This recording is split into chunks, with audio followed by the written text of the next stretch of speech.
الحمد لله رب العالمين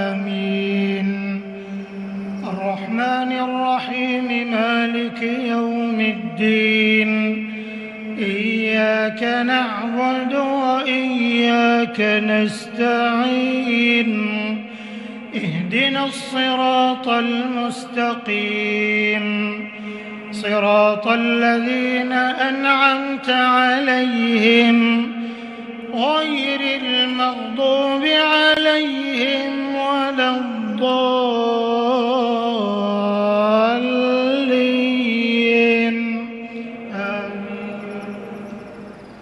إن هذا القرآن يهدي للتي هي أقوم ويبشر المؤمنين الذين يعملون الصالحات أن لهم